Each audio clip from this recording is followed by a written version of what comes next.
मेरे गुरु महेश्वर शिव को मेरा प्रणाम है। इस कालखंड के प्रथम शिव के शिष्य और हम सबों के परम आदरणीय वरेण्य गुरु भ्राता साहब श्री हरिनानंद जी के चरणों में मेरा प्रणाम है। शक्ति स्वरूपा माँ नीलम आनंद जी के चरणों में मेरा प्रणाम है। और पोर्ट ब्लेयर के इस मैदान में, इस हॉल में उपस्थित आप सभी गुरु भाई और गुरु बहन के चरणों में मेरा प्रणाम। हम सबका बहुत सौभाग्य है कि आप सबने एक शिव गुरु महोत्सव का आयोजन किया और उसमें आने का मौका मिला है। इस आयोजन में, जैसा कि इसके नाम से ही स्पष्ट है, शिव गुरु महोत्सव या शिव गुरु परिचर्चा, यानी इसमें शिव गुरु हैं, बाकी सब शिव के शिष्य हैं। ये मंच भी गुरु का मंच है और इस मंच से शिव के शिष्य ही आते हैं, जाते हैं, अपने गुरु की बात करते हैं। कोई विद्वान नहीं, कोई शास्त्र का ज्ञाता नहीं, किसी ने शास्त्र और ग्रंथों का अध्ययन किया हो और तब जाके बोलता हो, ऐसी बात नहीं है। बाकी सभी चीजों से शिव की शिष्यता इसी मायने में अलग है कि शिव की शिष्यता दिल से दिल तक पहुंचने की विधा है। आइए पहले हम इस पे बात करें कि ये है क्या, क्योंकि आप में से बहुत गुरु भाई गुरु बहन कुछ वर्षों से जुड़े हुए हैं। कोई 5 साल से, कोई 20 साल से, कोई 25 साल से भी शिव शिष्य है, और किसी ने हो सकता है 1-2 साल पहले ही शिव को गुरु माना हो। अपने जीवन में हम सब बहुत सारे काम करते हैं, लेकिन अगर उस काम को बिना समझे या उसका परिणाम जाने बिना करते हैं तो काम तो होता है, लेकिन परिणाम वैसा नहीं होता जैसा हमने सोचा होता है। शिव गुरु हैं और शिव की शिष्यता की बात विश्व के इतिहास में हजारों साल के जो ग्रंथ या शास्त्र उपलब्ध है, उसमें शिव के अनेक स्वरूप हैं। महागुरु महादेव के पहले से ही स्थापित बहुत सारे रूप हैं। महादेव, शिव, शंभु, शंकर, महाकाल, महामृत्युंजय, नीलकंठ हैं, उमा के पति हैं, चिता का भस्म रमाए हैं और निहंगी हैं, तीनों लोकों के अधिपति हैं और गृहस्थों के भी साकार आदर्श हैं। शिव के इतने रूप हैं जिसकी गिनती संभव नहीं। नटराज भी हैं और परम शांत, अघोरी, औघरेश्वर, अपने आचार से सिखाते भी हैं, आचार्येंद्र हैं। अगर कोई कपालिक बन के जाता है तो कपालेश्वर हैं, अगर कोई अघोरी बन के जाता है तो अघोरेश्वर हैं। कोई उमा के पति के रूप में पूजा करता है तो उमा के पति हैं, गौरी शंकर हैं, और कोई गणेश के पिता के रूप में बुलाता है तो पिता के भाव से खड़े हैं। यानी जिस भाव से भी उस महादेव को हम पुकारते हैं, महादेव उसी भाव से हमको मिल जाते हैं, उसी रूप में। साहब ने कहा कि आपको महादेव जैसा नहीं बनना है, वो महादेव ही आपके जैसा बन जाता है। जैसे कि समंदर का पानी है तो वो समंदर में अथाह है, अथाह जल है उसमें, उसको ग्लास में रखिए तो वो ग्लास जैसा हो जाता है, कटोरी में रखिए तो कटोरी जैसा, और फिर से समंदर में डाल दीजिए तो समंदर के जैसा है, जिसकी गहराई पता नहीं चलती। पिछली बार पहली बार जब साहब का आगमन हुआ था अंडमान की धरती पे, वो दिन था नवंबर का पहला सप्ताह और 2018। आप सबको तो याद होगा, जो कुछ गुरु भाई गुरु बहन जो बैठे हैं, बड़े संजोग से मिल गए ये लोग भी। कहते हैं कि अगर भाव हो आपका करने का कुछ और करने जाइए, मनसा सही हो, नियत अच्छी हो, तो ये सारी कायनात भी, ये सारी दुनिया भी आपकी उस नियत को, उस काम को करने में आपकी मदद करती है। और मनसा इतनी ही थी कि भारत के सभी राज्यों में महादेव की बात शुरू हो चुकी है, लेकिन अंडमान के बारे में पता नहीं चल पा रहा था। और जिस तरह से साहब का आगमन हुआ यहाँ, सबके लिए आश्चर्य की बात थी। एक तरफ जहां बिहार, झारखंड, बंगाल और उत्तर प्रदेश या अन्य राज्यों में शिव गुरु महोत्सव का आयोजन होता है तो लाखों लाख लोगों की भीड़ हो जाती है। वैसी जगहों को अब छोड़कर साहब, शिव के शिष्य हरिंद्रानंद साहब अब उन जगहों पे चले जहां पे कोई जुड़ा नहीं है, और जुड़ा भी है तो कुछ लोग हैं जिनको मदद की जरूरत है। साहब ने कहा कि आप तो शिव गुरु के नाव पे सवार हो गए, आप तो महादेव को गुरु मानकर महादेव की जो नाव है उस पे सवार हो गए। तूफान आएगा तो बच जाइएगा, लेकिन उनका क्या जो तट पे खड़े हैं, जो किनारे पे खड़े हैं और जो इंतजार कर रहे हैं इस बात का कि कोई आएगा और मेरा सोया भाग्य जगाएगा। हम अपने जीवन की अच्छी से अच्छी बात दूसरों से बांटना चाहते हैं, बांटते भी हैं। मेरा बेटा पढ़ाई में अच्छा है, कोई नहीं पूछता, लेकिन हम फोन करके उसके घर जाकर ये बताते हैं कि मेरा बेटा फर्स्ट डिवीजन से पास हुआ, मैंने बगल में एक जमीन खरीद ली है, मेरे गांव में घर बन गया। देखिए, जीवन में जो भी अच्छी चीज आती है हम दूसरों में बांटने चले जाते हैं। और मेरे जीवन में शिव गुरु के रूप में आए, तो जो सबसे सुंदर चीज हमको इस जीवन में मिली, हम उसको भी दूसरों में बांटना चाहते हैं। शिव शिष्य साहब हरिंद्रानंद जी ने भी ऐसा ही किया। शिव की शिष्यता की पृष्ठभूमि, उसकी व्याप्ति, उसका प्रयोजन, यानी जब शुरू हुई तो उससे पहले क्या हुआ, जब शिव का शिष्य इस धरती पे आए तो क्या हुआ, और उनका इतना महादेव का काम करना या महादेव का संदेश पहुंचाना, इसके पीछे उनका उद्देश्य क्या था, इसके बारे में सुबह से टुकड़े में ही सही लेकिन बात हो रही है। कम शब्दों में कहें तो सन 1948 में साहब हरिंद्रानंद जी का जन्म हुआ सिवान जिले में। 31 अक्टूबर का दिन था और सन 1948। अंडमान की धरती इस बात को जानती है कि जब आजादी मिली थी तो इस धरती के रहने वाले लोगों ने कैसा महसूस किया होगा, क्योंकि पूरे भारतवर्ष में हर जगह तो आजादी का महोत्सव मनाया जा रहा था, लेकिन ये धरती एक और नाम से पूरे भारत के लोग जानते हैं। आप ज्यादा जानते हैं, यहां एक ऐसा जेल बनाया गया और उस जेल में जिनको रखा जाता था, कहा जाता था कि काले पानी की सजा दी जाती है, यानी चारों तरफ पानी ही पानी है, कोई यहां से बच के नहीं जा सकता, इसलिए सजा के लिए इस जगह को चुना गया।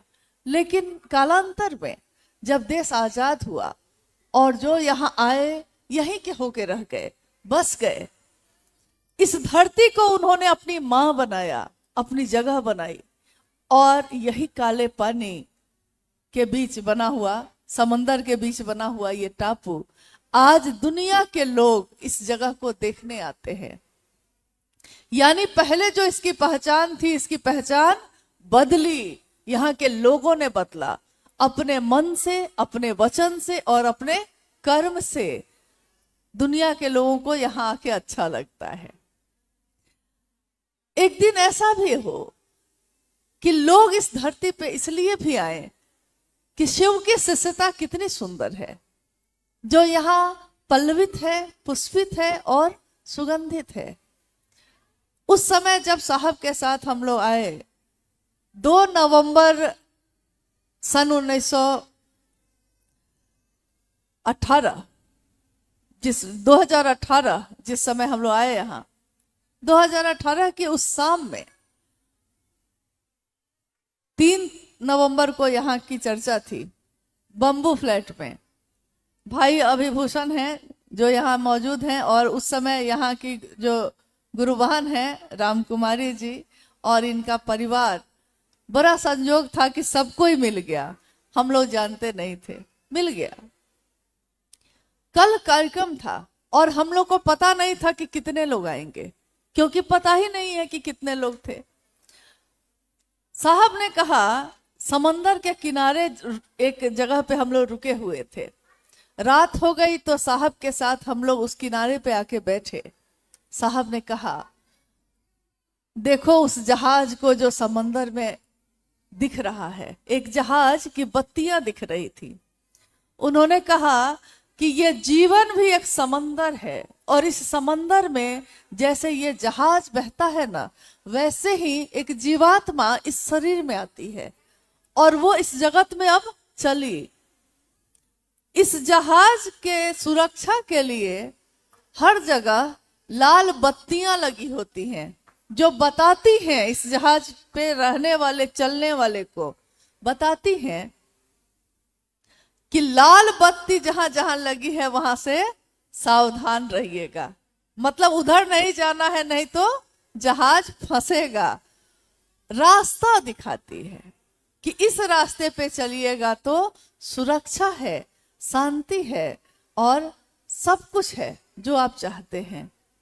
इस जीवन के भवसागर में साहब हरिंद्रानंद जी ने शिव का शिष्य बनने की विधा दी। उन्होंने कहा, उनका ये संदेश, शिव जन जन के गुरु हैं, आइए भगवान शिव को अपना गुरु बनाए। जब उन्होंने कहना शुरू किया था, लोगों ने कहा कि वो भगवान तो है ही, हम उनको गुरु क्यों बनाएं? भगवान महादेव को गुरु बना के तो हम छोटा करेंगे। साहब ने कहा कि शिव के 2 रूप हैं, एक है दानदाता का और एक है ज्ञानदाता का। दानदाता जो स्वरूप है, जिसमें महादेव जो मांगिए सो दे देते हैं, उससे तो दुनिया के लोग जुड़े हुए हैं, लेकिन ज्ञानदाता स्वरूप से दुनिया के लोग न जाने क्यों नहीं जुड़े। क्योंकि चीजें अच्छी लगती हैं, क्योंकि सामान अच्छा लगता है, क्योंकि ये संपत्ति और वैभव अच्छा लगता है, लेकिन ज्ञान अच्छा नहीं लगता, क्योंकि उसमें सीखना पड़ता है, उसमें परिमार्जन करना पड़ता है। और गुरु अपने शिष्य को अपने जैसा बनाते हैं। महादेव जब गुरु होंगे तो अपने शिष्य को कैसा बनाएंगे? अपने जैसा। कोई भी गुरु अपने शिष्य को अपने जैसा बनाता है। महादेव के बारे में जो भी हम जानते हैं, क्या जानते हैं? वो महादेव कैसे हैं? भोला बाबा, और काल को भी जिससे डर लगता है, महाकाल। यानी काल के अंदर में पूरी दुनिया है, पूरी दुनिया के लोग हैं, लेकिन काल भी जिससे डरता है वो है महाकाल। और जगत गुरु शिव का जो स्वरूप है, उससे बहुत कम लोग जुड़े। इसका एक कारण यह भी हो सकता है कि महादेव से हमको लगता था कि भगवान है वो, हम कैसे जुड़े, हमको आता क्या है? हम लोग सामान्य तो हैं, अति सामान्य लोग हैं, न संस्कृत आती है, न वेद पढ़ने आता है, न पुराण आता है, न कथा जानते हैं, कुछ जानते ही नहीं है, तो माने कैसे और करें कैसे? इसको बहुत ही सरल ढंग से उन्होंने बताया। उन्होंने कहा कि वो भगवान भक्त बनकर जाना बहुत कठिन है, उन तक पहुंचने के लिए भक्त बनना पड़ता है। और भक्ति का रास्ता कठिन है, श्रम साध्य है, बहुत साधना है उसमें, तो न जाने कितने जन्म लगेंगे। लेकिन गुरु के रूप में महादेव शिष्य कैसा भी हो, अगर वो गुरु हैं तो उस शिष्य के अविकसित मानसिक स्तर तक पहुंचकर ज्ञान देने की जिम्मेदारी लेते हैं। जिस तरह कोई भी मास्टर करता है, जिस तरह कोई भी शिक्षक करता है। बच्चा जब उसके पास पढ़ने आता है तो मास्टर बीए पास है, लेकिन बच्चा जब पढ़ने आता है तो मास्टर कैसे पढ़ाता है? वो कहता है बउआ बोलो अ, बोलो क, लाइन जो है ऐसे खींचो, एक लाइन ऐसे खींचो। वो बीए पास है, लेकिन बच्चे का दिमाग जो समझ सकता है, वो मास्टर बच्चे के उस स्तर तक पहुंचकर और तब ज्ञान देना शुरू करता है। और एक दिन धीरे धीरे वो बच्चा जो कुछ भी नहीं जानता था, एक दिन ऐसा होता है कि वो बीए पास करता है, डॉक्टर बनता है, इंजीनियर बनता है। यानी समय और ज्ञान धीरे धीरे उसका परिमार्जन करता है और एक दिन वो अपने गुरु से भी बड़ा बन जाता है। हमारे आपके जीवन में महादेव गुरु बनकर आए और साहब का ये संदेश भी आया कि 3 सूत्रों के माध्यम से हम अपने मन को उस महादेव के नजदीक कर सकते हैं। अब मन को उस महादेव के नजदीक कैसे करें, इसके लिए है ये तीनों विधा। पहला सूत्र, मन ही मन अपने गुरु शिव से ये कहना कि हे शिव आप मेरे गुरु हैं, मैं आपका शिष्य हूं, मुझ शिष्य पर दया कर दीजिए। शांति मन के अंदर की चीज है, बाहर से अभी बहुत हलचल है। अगर हम कहें भी कि आप चुप हो जाइए, आप चुप हो जाइएगा, सन्नाटा हो जाएगा, लेकिन अंदर तो हलचल ही है। और अगर मन में हलचल है तो शरीर कभी शांत हो ही नहीं सकता। कोई पैर इधर करेगा, कोई हाथ इधर करेगा, कोई बगल वाले से बात करेगा, कहीं भी बैठा हो वो तब भी वो ऐसा करेगा। कोई मुंह में कुछ डाल के चबाएगा, कोई कुछ करेगा, कोई कुछ करेगा। क्यों करेगा ऐसा? क्योंकि उसका मन तो बेचैन ही है। वो कहीं बैठा है लेकिन उसका मन वहां नहीं।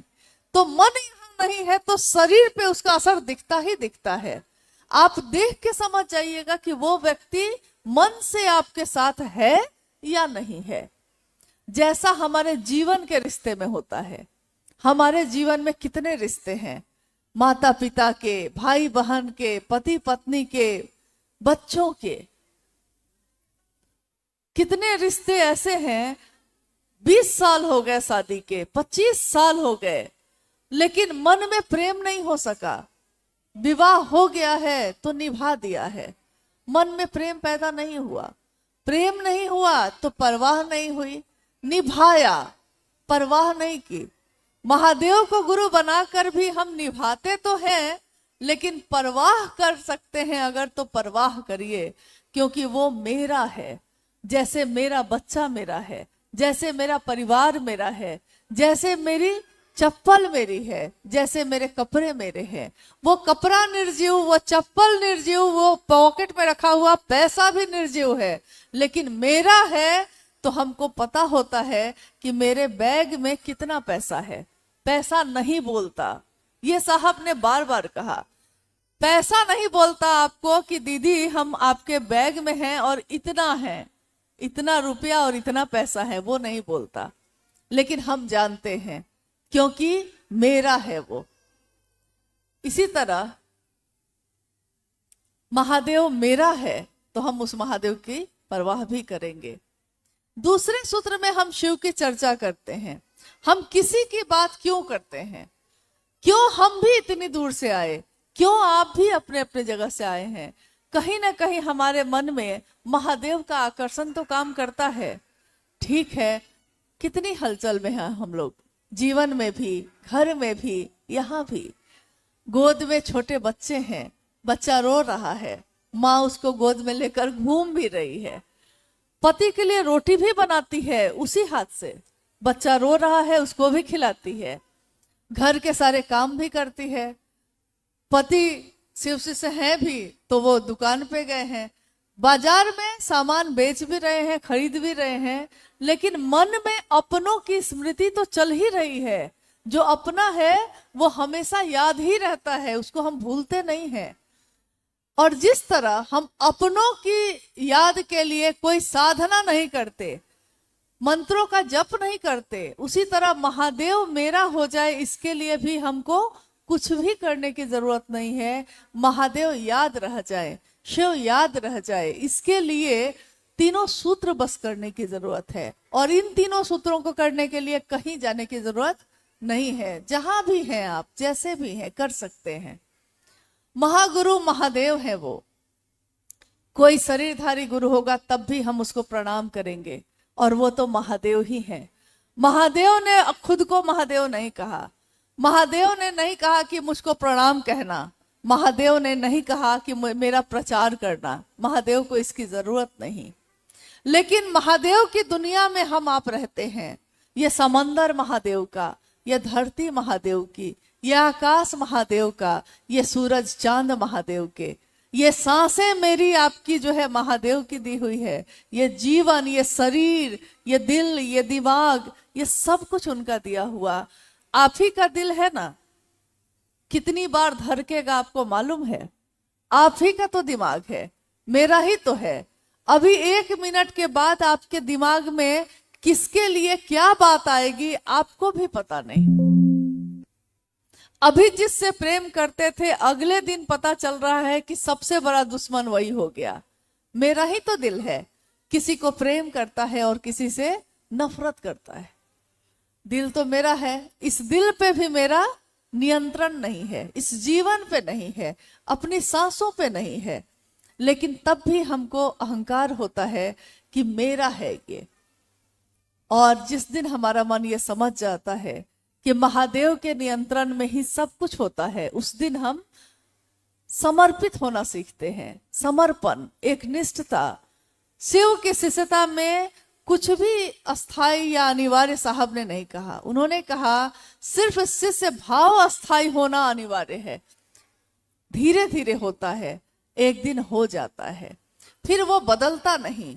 विचार बदलते हैं, भाव टूटते हैं, प्रेम नहीं टूटता। किसी से हो जाए, लड़की से हो जाए तो सारी दुनिया के लोग एक तरफ हो जाते हैं, और जिससे प्रेम हो गया है उसी से शादी करेंगे, किसी से नहीं करेंगे। नहीं शादी होगी तो कुंवारे रह जाएंगे, लेकिन दूसरे से नहीं करेंगे। यानी प्रेम बदलता नहीं है। पैदा 2 सत्ता में होता है, लेकिन दोनों को एक कर देता है। तो महादेव की शिष्यता भी हमको और आपको महादेव से एक करती है। ये तीनों सूत्र आप सुन रहे हैं लगातार कि हमारे जीवन में महादेव के लिए भाव पैदा करते हैं। एक दिन ऐसा होता है कि भाव पैदा हो जाता है। जब भी हम किसी से समाज में या दुनिया में गुरु और शिष्य की बात करते हैं तो वो कहता है कि गुरु दीक्षा देते हैं और शिष्य को गुरु दक्षिणा देना पड़ता है। कोई भी शरीरधारी गुरु, सदगुरु श्रेणी के कोई भी व्यक्ति अगर होंगे तो वो यही कहेंगे कि गुरु दीक्षा देते हैं। शिव गुरु होंगे तो दीक्षा कैसे देंगे? शायद आपके मन में भी ये विचार, ये भाव पैदा हुआ हो किसी दिन। शिव दीक्षा कैसे देते हैं? क्योंकि शिव तो शरीर में नहीं है। कोई गुरु शरीर में होगा तो कान में मंत्र देगा, कोई साधना बताएगा, उपासना बताएगा, मंत्र का जप बताएगा। महादेव तो शरीर में नहीं, वो क्या बताएंगे? वो तो दिखते ही नहीं। शिव की शिष्यता में दीक्षा का जो प्रारंभ है, शास्त्रों में तो लिखा है दीप जलता है और पाप का क्षय होता है। दीप ज्ञानम क्षयते पापम, मतलब दीप ज्ञान का जब जलता है तो पाप का क्षय होता है। साहब हरिंदानंद जी ने दीक्षा शब्द की जो व्याख्या दी, उन्होंने कहा दीक्षा यानी कि ये विचार मेरे मन में आना कि शिव मेरे गुरु हैं। इनिशिएशन, प्रारंभ होना, शुरुआत होना। मेरे मन में इस विचार का प्रवेश करना कि शिव मेरे गुरु हैं, मैं उनका शिष्य हूं, सिर्फ विचार, इस विचार में हो सकता है कि विश्वास नहीं हो सकता है श्रद्धा नहीं हो, समर्पण भी नहीं हो, आसान नहीं है ये होना। इस विचार का प्रवेश करना ही शिव की शिष्यता में दीक्षा है। यानी महादेव है सूक्ष्म और हमारा मन कैसा है, इस मन के भाव कैसे हैं। हम कहते हैं ना, ये पति है ये पत्नी है, ये पति का भाव है ये पत्नी का भाव है, दोनों तरफ भाव है। रिश्ते तो भाव से ही बनते हैं, विचार से रिश्ते नहीं बनते। धरती पे नहीं बनते तो आकाश में क्या बनेंगे। धरती पे भी रिश्ता बिना भाव के नहीं बन सकता, विचार में रिश्ते नहीं बनते। प्रारंभ हो सकता है, एक विचार है, बड़ा अच्छा आदमी है, काश मेरा भाई होता, भाई होता तो रक्षाबंधन में इसको राखी बांधेंगे। और जब रक्षाबंधन आता है तो हम कहते हैं आप बिल्कुल मेरे भाई जैसे लगते हैं, मैं आपको भाई बनाना चाहती हूं। बहन का भाव पैदा हुआ है, किसी से प्रेम का भाव पैदा होता है। यानी शारीरिक उपस्थिति में भी भाव के बिना रिश्ते नहीं बनते। महादेव से बिना भाव के रिश्ते बनेंगे कैसे। महादेव तो भाव सत्ता है और दीक्षा महादेव देने आएंगे नहीं, शरीर में दिखते नहीं है, तो कैसे होगा ये। साहब ने कहा कि ये विचार आना ही शिव की शिष्यता की शुरुआत करता है। और जब शिव की शिष्यता आपके मन में, आपके मस्तिष्क में, आपके दिमाग में प्रवेश करती है, क्योंकि विचार दिमाग में होते हैं। आपने कभी नहीं सुना होगा कि विचार दिल में होता है। विचार दिल में होता है। दिल में क्या होता है बताइए, क्या होता है। हाँ, क्योंकि जब हम दिल की बात करते हैं तो कहते हैं कुछ कुछ होता है क्या होता है पता नहीं चलता। हाँ, तो विचार कभी भी दिल में नहीं पैदा होता, दिल में भाव पैदा होता है, दिल में प्रेम पैदा होता है। लेकिन विचार, सोच, बात दिमाग में पैदा होती है। और शिव की शिष्यता दिमाग में ने सुना है जरूर, लेकिन जैसे ही ये दिल में प्रवेश करती है ये बन जाता है भाव। जैसे कि कोई बिया है, विचार, विचार मतलब मान लीजिए एक बीज, और उस बीज को अगर धरती में लगा दीजिए तो पौधा निकलेगा कि नहीं। वो पौधा यानी कि भाव, भाव भी टूट सकते हैं, पौधा कुचल सकता है। कोई अभी अभी भाव में आए थे और किसी ने खराब से कह दिया तो हम इस हॉल से उठ के चले जाएंगे। बेकार आए थे, शिव चर्चा में आए थे इतना सोच के, उसने अच्छे से बात नहीं की, इसलिए हम अब जा रहे हैं। भाव टूट गए, पैदा हुआ था टूट गया। आपने कभी सुना है प्रेम टूटता हो? प्रेम कभी टूटा है? चाहे वो इंसान का इंसान से हो जाए, चाहे इंसान का खुदा से हो जाए, चाहे इंसान का स्वयं महादेव से हो जाए, प्रेम कभी नहीं टूटता। वो पूरी दुनिया एक हो जाए, प्रेम नहीं टूट सकता। वो खुद को मिटा देगा लेकिन टूटेगा नहीं, बदलेगा नहीं। इसीलिए कहा है कि प्रेम गली अति सांकरी, जामे दो ना समाये, दो नहीं समा सकते उसमें। जब भी प्रेम की बात होती है धरती पे, हम लैला मजनू की बात करते हैं, हम सिरी फरहाद की बात करते हैं, हम मोहब्बत का उदाहरण देते हैं, प्रेम का। और कभी कभी किसी भक्त का, कभी कभी किसी शिष्य का भी उदाहरण देते हैं। कभी मीरा का भी देते हैं कि मीरा कृष्ण के प्रेम में कैसी लगन लगी उसको। एक मीरा कृष्ण के प्रेम में पड़ी जब, तो क्या हुआ था। मीरा रानी थी, महल में रहती थी, ऐसी लागी लगन, मीरा हो गई मगन। वो तो गली गली हरि गुण गाने लगी, महलों में पली बन के जोगन चली। राधा रानी क्या कहने लगी, मीरा रानी दीवानी कहने लगी। अभी आपने थोड़ी देर पहले सुना साहब और दीदी नीलम आनंद जी के बारे में, आप उनके बारे में कितना जानते हैं ये मुझको नहीं पता, शायद थोड़ा बहुत जानते होंगे, क्योंकि जिसके बारे में आपको किसी ने बताया नहीं, आप उसके बारे में कैसे जानेंगे। साहब हरिंद्रानंद जी का जन्म एक ऐसे परिवार में हुआ जो शिक्षा जगत में बहुत ऊंचे पद पे उनके पिता थे। उस समय बिहार, झारखंड, उड़ीसा, छत्तीसगढ़ एक ही था, बिहार, और उसके एजुकेशन डायरेक्टर का बेटा जो आज हमारे वर्ण गुरु भ्राता साहब हरिंद्रानंद जी हैं, जिनसे उनका विवाह हुआ मां नीलम आनंद, राज परिवार मनातूगढ़ की बेटी। झारखंड है आज वो, पलामू जिला है, उसमें एक मनातूगढ़ जो किला जैसा घर था, अब तो खंडहर हो गया वो, उसकी बेटी नाजों से पली और पूरे घर में सारे जो भी सुविधाएं होती हैं स्वाभाविक है उपलब्ध थे।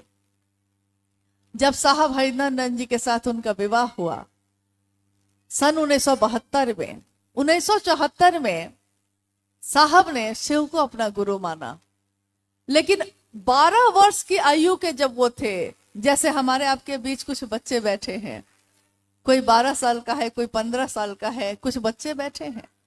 12-15 साल के बच्चों के जीवन में क्या होता है?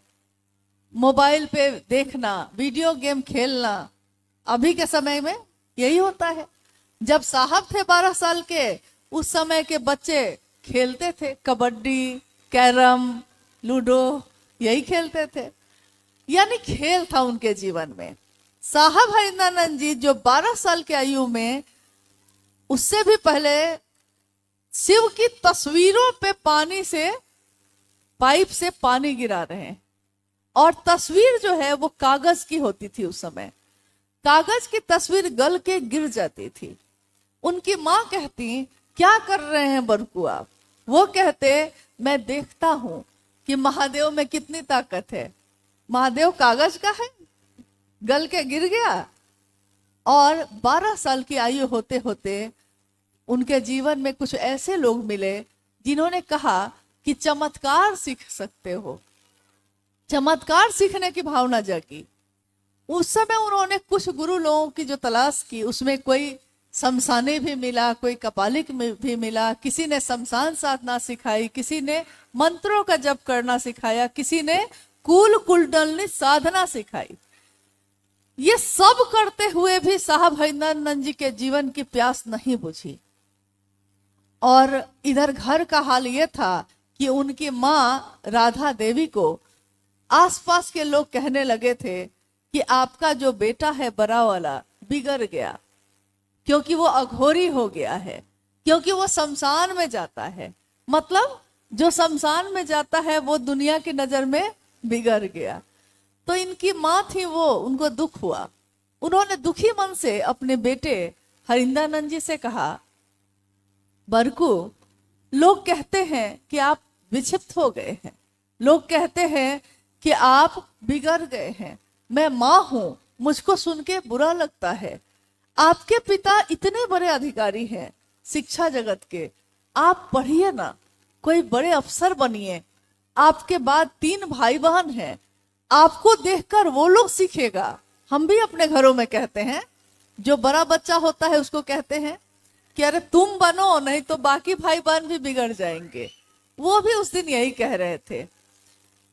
सोचिए, 12 साल की उम्र में साहब हरिंद्रानंद जी ने अपनी माँ से कहा था, माँ, स्कूल में मेरे मास्टर कहते हैं कि भगवान जो हैं उनके बारे में जब बताते हैं तो हम लोग पूछते हैं कि हम लोग का जन्म कैसे हुआ, तो मास्टर साहब बताते हैं कि भगवान के पास से आए हैं।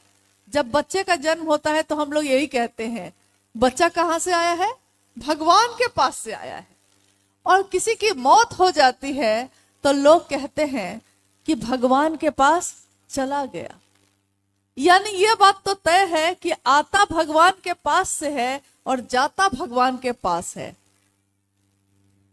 साहब हरिंद्रानंद जी ने अपनी माँ से कहा, माँ, जब एक इंसान भगवान के पास से आता है और भगवान के पास जाता है, वो भगवान इंसान के पास क्यों नहीं आता?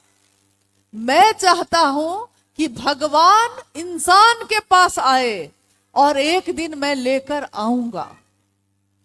देखिए, उस दिन जो उन्होंने कहा था, सन 1974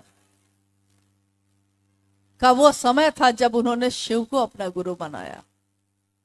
और बाद के 8 सालों तक उनको लगता था कि सच में गुरु हैं भी कि नहीं महादेव। लेकिन उनके जीवन में घटनाएं होने लगी, चमत्कार होने लगे, और धीरे धीरे उनके मन ने यह समझ लिया कि शिव सचमुच में गुरु हैं वो दिखाई नहीं देते। ठीक वैसे ही जैसे हम समझते हैं कि सांस लेते हैं, सांस देते हैं तब न जीवित है। हवा चारों तरफ है, वो हवा दिखाई नहीं देती, लेकिन अगर उस हवा में ऑक्सीजन ना हो, हम सांस ले ना सकें, छोड़ ना सकें, तो हम जीवित रहेंगे? वो हवा दिखाई तो नहीं देती। वैसे ही उनके मन ने यह महसूस कर लिया कि महादेव दिखाई नहीं देता लेकिन है। और तब उन्होंने दूसरों से कहना शुरू किया। तब तक पहली बार बीपीएससी की परीक्षा में बैठे वो और डिप्टी कलेक्टर की परीक्षा उन्होंने पास कर ली। किसी को विश्वास नहीं हुआ कि जो दिन रात शमशान जाता है वो इतनी बड़ी परीक्षा एक बार में कैसे पास कर गया। लोग साधु बनने के लिए अपने घर को छोड़ देते हैं, लोग तपस्या करने के लिए ब्रह्मचारी बनकर हिमालय की गोद में चले जाते हैं। ये कैसे साधु, ये कैसे संत जिन्होंने कुछ भी छोड़ा नहीं, जगत में जीते भी रहे, पढ़ाई में पास करते भी रहे। पिता चाहते थे कि कोई पदाधिकारी बनिए तो पदाधिकारी भी बन गए। लेकिन उनके जीवन का एक ये पहलू है और उनके जीवन का दूसरा पहलू, जब उन्होंने शिव को अपना गुरु बनाया। और जब बनाया तो बनाया, प्रेम बदलता नहीं है। बना लिया तो अब वही मेरे हैं, अब दूसरे रास्ते पे हम नहीं जाएंगे। तो बाद में लोगों से उन्होंने कहना शुरू किया। पहले महोत्सव में जैसे आज क्या हुआ कि जब 10 बजा तो 2-3 जो भाई हैं हम लोग के साथ, उन्होंने कहा कि बहुत कम लोग हैं, बहुत कम लोग हैं। मुझको हंसी भी आई। तो मैंने कहा कि जितना महादेव की दया से बात हुई होगी उतने लोग तो आ ही जाएंगे। लेकिन मुझको उस समय याद आया कि जब साहब हरिंद्रानंद जी ने मां नीलमानंद जी के साथ पहला शिव गुरु महोत्सव बिहार में किया था, तो क्या आपको पता है उस समय कितने लोग थे उसमें? कितने थे? कभी सुना है किसी से? 13 लोग थे बस। शिव गुरु महोत्सव पहली बार जब हुआ था बिहार में, गढ़ बरवारी एक शमशान स्थल है, उसी के मंदिर के प्रांगण में बांस की झाड़ियां थी चारों तरफ और 13 लोग थे बस। अब आपको विश्वास होगा कि उस दिन 13 लोग थे और साहब हरिंद्रानंद जी ने यह कहा था सबके बीच कि आज जो 13 लोग हैं, कल को ये 13 करोड़ होंगे। ये कौन सा विश्वास था उनका, ये कौन सा बल था उनका? उनके गुरु शिव का। मुझ में ताकत नहीं, आप में ताकत नहीं, लेकिन महादेव तो असीम है, अनंत है, उनमें तो ताकत की बात ही नहीं है। सारी ताकत, सारी ऊर्जा तो उन्हीं से आती है। तो उस बल से कहा, और आज दोबारा इस धरती पे शिव गुरु महोत्सव हो रहा है। आने वाले समय में हम हो ना हो, शिव की शिष्यता तो रहेगी। शिव की शिष्यता की जो खुशबू आपने बिखेरी है वो भी रहेगी, और लोग शिव शिष्य बनकर दूसरों को शिव की तरफ चलने के लिए प्रेरित करते रहेंगे।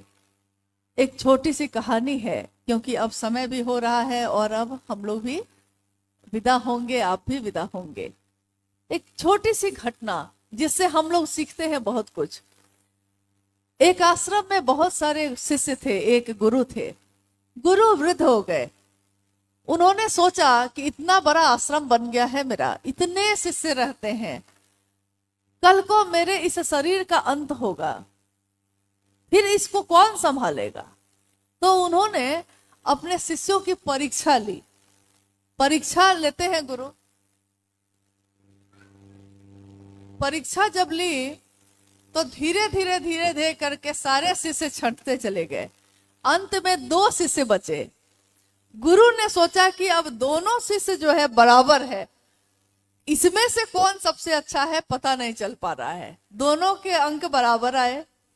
तो उन्होंने सोचा कि एक और परीक्षा तब ली जाए। तो उन्होंने कहा, एक गेहूं के दानों की पोटली थी, 2 पोटली बनाई, दोनों शिष्यों को बुलाया और कहा कि एक तुम्हारे लिए है और एक तुम्हारे लिए है, और ये कहा कि मैं कुछ दिनों के लिए जा रहा हूं, लौटूंगा तो जो मैंने तुमको दिया है ना, ये मुझको वापस चाहिए। मतलब तुमको अमानत देके जा रहा हूं, रखना, लौटने पे मुझको वापस करना। गुरु चले गए। पहले शिष्य ने सोचा, गुरु की दी हुई चीज है, बेशकीमती है, इसको तो बहुत संभाल के रखना चाहिए। तो उसने अपनी तिजोरी में जाकर उसको बंद कर दिया। गुरु की दी हुई चीज है, भाव तो बहुत अच्छे थे। दूसरे शिष्य ने सोचा कि गुरु ने दिया है, थोड़ा सा ज्ञान था उसको, उसने सोचा रख दूंगा कहीं खराब ना हो जाए। तो आश्रम के पीछे जो जमीन थी, उसने क्या किया, उसको खेत बनाया, जमीन को, और खेत की क्यारी बनाई और गेहूं के दाने को उन खेतों में लगा दिया। 3 महीने बाद गुरुजी लौटे वापस।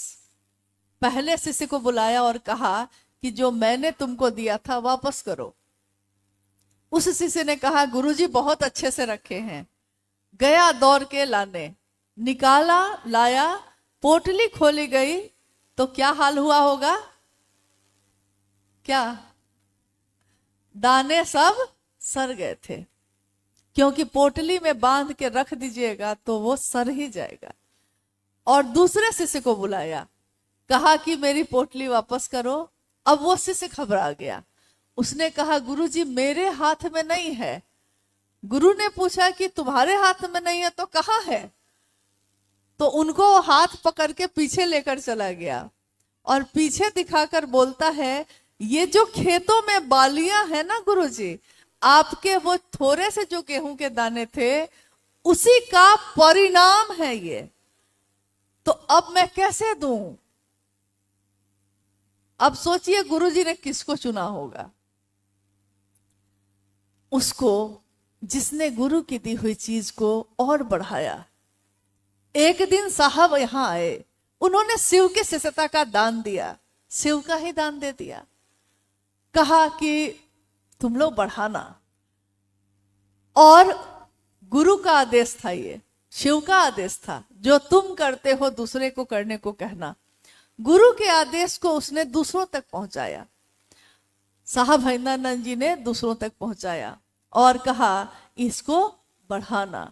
हम शिव के शिष्य बन के अगर घर में बैठे रह गए तो वो शिष्यता बढ़ेगी या मेरे साथ ही खत्म हो जाएगी। लेकिन अगर उसको धरती पे लोगों के दिलों में स्थापित कर दीजिएगा तो वो बढ़ेगी। एक बिया 1000 बिये को पैदा करता है। एक पेड़ लगता है एक बिये से, लेकिन वो पेड़ जब लग जाता है तो उसमें 1000 बिये पैदा होते हैं और उससे 1000 पौधे बनते हैं जो विशाल बगीचे का निर्माण करते हैं। शिव की शिष्यता शुरू हुई थी एक ही दिल से, एक दिल में ही प्रवेश हुआ था, साहब हरिंदरानंद जी के दिल में। दीदी नीलम आनंद जी ने उसका पोषण किया, साथ दिया। एक बहुत बड़े उद्देश्य के लिए वो चले। महल में पली बेटी अपने पति के साथ गांव गांव शहर शहर गई, इस बात का संदेश लेकर कि शिव को अपना गुरु बनाइए। इस उद्देश्य में, इस काम में उनकी कोई कामना नहीं थी। न तो ये थी कि मुझको भोग मिले, न तो ये थी कि मुझको मोक्ष मिले, न तो ये थी कि मुझको सम्मान मिले, न तो ये थी कि लोग मुझको जाने। बस इतनी ही कामना थी कि मेरे गुरु शिव जो हैं इतने सुंदर हैं, इतने अच्छे हैं। सत्यम शिवम सुंदरम, सत्य कौन है तो शिव है, सुंदर कौन है तो शिव है। जिसका क्षय नहीं होता कभी वो कौन है तो शिव है। और गुरु के रूप में जो परम अतुलनीय शांति देते हैं वो भी शिव है। तो साहब हरिंद्रानंद जी ने और दीदी नीलमानंद जी ने इस काम को जन जन तक पहुंचाया। आइए हम सभी भी अपने जीवन में इस काम को आगे बढ़ाएं। शरीर खत्म होता रहेगा, फिर से शरीर का जन्म होता रहेगा, आत्मा नहीं मरती। ये हम नहीं कहते, हजारों साल के इतिहास में हमारे ऋषि मुनि कहते हैं। बहुत बातें जो उन्होंने उस समय कही आज विज्ञान साबित करता है। ये शरीर है नश्वर, खत्म होगा, लेकिन ये जीवात्मा नश्वर नहीं है, ये शिव का अंश है। 70-80 साल के जीवन के लिए तो बहुत सारी योजना है। कितने जगह घर बनाएंगे, कितनी गाड़ी खरीदेंगे, कितना बैंक बैलेंस होगा, कितनी चीजें होंगी, कितने गहने होंगे। 70, 80, 90 साल, इससे ज्यादा ये जीवन नहीं रहेगा। कितना रहेगा ये भी नहीं जानते हम, लेकिन उसके लिए तो बहुत सारी योजना है, बहुत सारे प्रबंध है।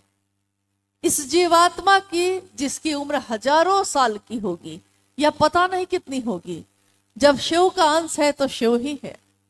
यह जो जीवात्मा है, इसकी जो यात्रा है, इसके लिए हमने क्या सोचा है? दुनिया भोगने के लिए है, भोगिए, लेकिन भुक्त नहीं होइए। ये हॉल लिया है कार्यक्रम के लिए तो हॉल में कार्यक्रम करिए और चलिए। ये धरती पे आए हैं तो रहिए, अच्छा भोजन करिए, अच्छा पहनिए। शिव के शिष्य तो हर जगह आनंद में ही रहते हैं। वो नमक रोटी खा के भी उतने ही खुश रहते हैं जितना कोई हलवा पूरी खा के होता है, तो रहते ही रहते हैं। लेकिन इस जगत में भोग को भोगिए जरूर, भुक्त मत हो जाइए। गाड़ी खरीदते हैं अपने लिए, गाड़ी में एक खरोच आ जाती है तो मन घोर हो जाता है। कपड़ा खरीदते हैं, अच्छा लगेगा, कपड़े में एक खरोच लग जाए तो मन घोर हो जाता है। तो साहब ने कहा इस मन को इतना मजबूत बनाओ कि ये मन एक दिन कहे कि कुछ भी ना रहेगा तो महादेव तो रहेंगे। वो महादेव तो असीम है, अनंत है, और उसकी ताकत का कोई लेखा जोखा नहीं है।